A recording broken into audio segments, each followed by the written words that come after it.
Comme vous le savez, ça devait se tenir en début d'année, mais compte tenu de la pandémie, ça n'avait pas pu se tenir avec les interdictions de regroupement, les précautions et mesures barrières qui devaient être prises. Nous n'avions pas pu le faire. Et d'ailleurs, la FIFA même avait autorisé qu'on puisse valider nos rapports sur la base de décisions du comité exécutif. Mais nous a semblé important quand même de rester, comme on dit, sur la légalité statutaire et de tenir cet AG en 2020, puisqu'on a vu que la tendance baissière de la Covid au Sénégal le permettait. Et dans le cadre de cette Assemblée générale, vous avez vu que c'était des moments forts en émotion, parce que d'abord, nous avons eu la chance d'avoir à l'ouverture protocolaire le ministre qui a tenu à renforcer la posture du chef de l'État, qui est une posture de soutien à ma candidature au niveau de la présidence, des élections à la présidence de la CAF. Mais en même temps aussi, il a réitéré devant l'Assemblée générale la nécessité d'une union sacrée autour de cette candidature pour le triomphe du Sénégal. Parce que c'est ça qu'il s'agit. C'est le Sénégal qui veut se proposer à l'Afrique tout entière pour essayer d'apporter par un de ses fils les solutions aux problèmes qui tenaillent la CAF. Donc c'est aussi simple que cela.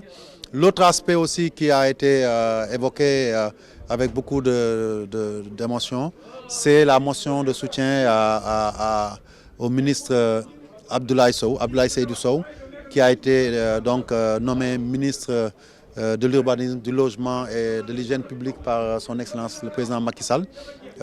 C'est un honneur et une fierté pour la famille du football et la famille sportive dans son ensemble de voir un des siens, alors qu'il est en activité, vice-président de la Fédération sénégalaise, deuxième vice-président et président de la Ligue amateur, de football amateur, où il abat un travail énorme, être porté à ce niveau de responsabilité, après avoir été porté à la direction du général du COUD, où il a aussi été vraiment quelqu'un qui a marqué les esprits au point que les étudiants, à sa nomination, est tenu à l'accompagner, à le féliciter et l'encourager.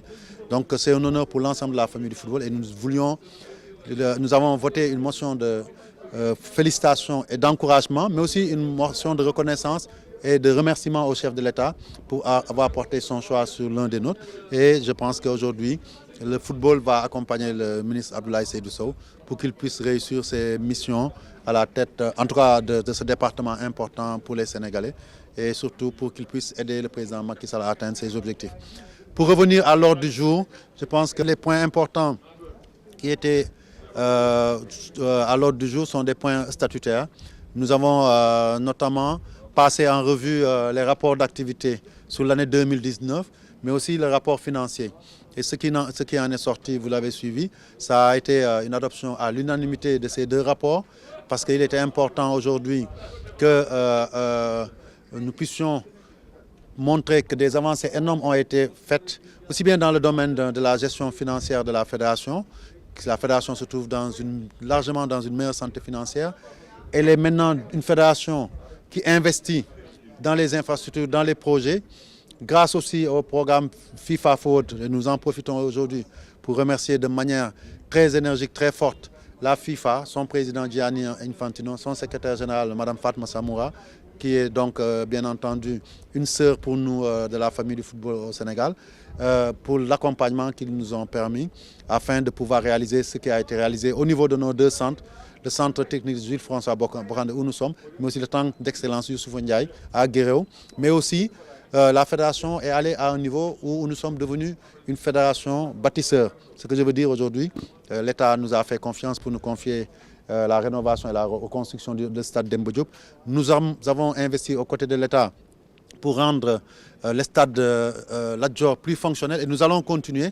Au mois de mars, je pense que les Sénégalais ne reconnaîtront pas en qualité le stade de Lat Dior. Et par le même truchement, nous avons travaillé à faire du stade de Maniang Soumaré le stade de recours pour l'ensemble des acteurs du football thiessois, parce que nous allons mettre une pelouse synthétique et nous allons renforcer les tribunes pour qu'ils puissent tenir leur compétition là-bas. Sans oublier le projet du siège, du nouveau siège de la Fédération sénégalaise de football qui va être logé au niveau de l'ancien bâtiment de la Ligue de Dakar. Et aussi, bien entendu, les sièges des ligues régionales où, vous le savez, les sièges des 3 premières ligues qui ont été choisis commencent à sortir de terre, les travaux sont en cours. Tout ça montre la vitalité de notre fédération et nous en sommes fiers. Et c'est tout normalement que l'Assemblée générale a à l'unanimité adopté ces 2 rapports financiers. Nous rendons grâce à Dieu d'avoir aujourd'hui des moyens de pouvoir faire face et de pouvoir sécuriser sur la durée notre fédération sur le plan financier et d'être en partie autonome dans la logique de co-gestion avec l'État. Mais aujourd'hui, il est important qu'on puisse renforcer cela par une meilleure gouvernance, une meilleure transparence. Et c'est comme ça aussi qu'on a adopté le nouveau règlement donc, sur les intermédiaires, parce que c'est un secteur qui est très névralgique. On connaît les problèmes aussi que les jeunes joueurs, les jeunes talents du pays connaissent, qui vont à l'aventure sans que ça soit maîtrisé. Et on déplore aussi très souvent que nos clubs qui n'ont pas assez de ressources, une fois qu'ils ont formé des joueurs, ces joueurs partent. C'est pour ça que nous avons adopté ce nouveau règlement sur les intermédiaires. Cette profession sera bien réglementée au Sénégal pour que et les clubs et les joueurs soient mieux sécurisés et protégés et qu'ils reçoivent les dividendes des talents qu'ils font éclore. Et l'autre dossier qui a fait l'objet d'une adoption, c'est le manuel de procédure financière et administrative. C'est un point important dans le cadre du programme Forward. Le comité ici l'avait donc validé. Aujourd'hui, ça a été approuvé par l'Assemblée générale. Un autre point aussi crucial, en 2021, en août prochain, s'il plaît à Dieu, nous irons vers de nouveaux renouvellements. Il est important qu'on y aille avec beaucoup de maturité, beaucoup de sérénité et dans un esprit constructif. Et le mandat des commissions électorales de première instance et d'EPAL arrivant à terme, parce qu'ils n'ont pas droit à plus de 2 mandats, nous devons procéder au renouvellement.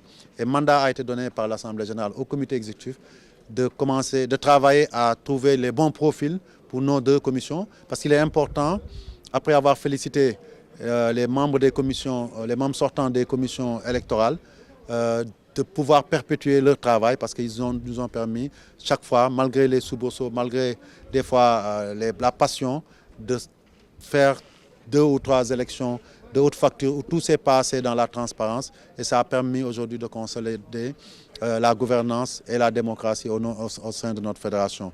Donc c'est ces points essentiellement qui ont été évoqués aujourd'hui, et la motion aussi de l'Assemblée générale pour soutenir ma candidature aussi est importante, ainsi que la motion du président Abdoulaye Sow.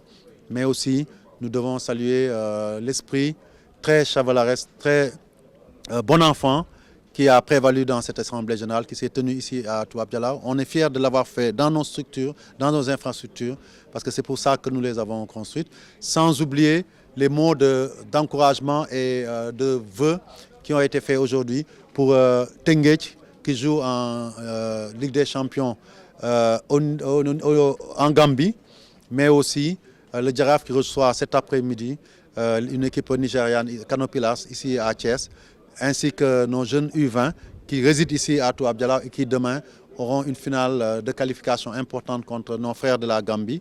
Et je pense qu'ils vont essayer de perpétuer une tradition qui s'est ancrée depuis 4 Coupes d'Afrique, que le Sénégal, chaque fois, puisse participer à ces CAN et bien s'y tenir.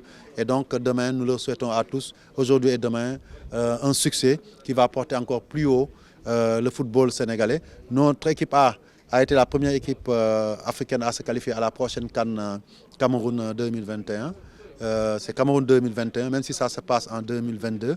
Mais aussi, nous espérons que demain, nous serons la première équipe U20 à se qualifier, en dehors des pays organisateurs, bien entendu, à la CAN Mauritanie 2021 pour les U20.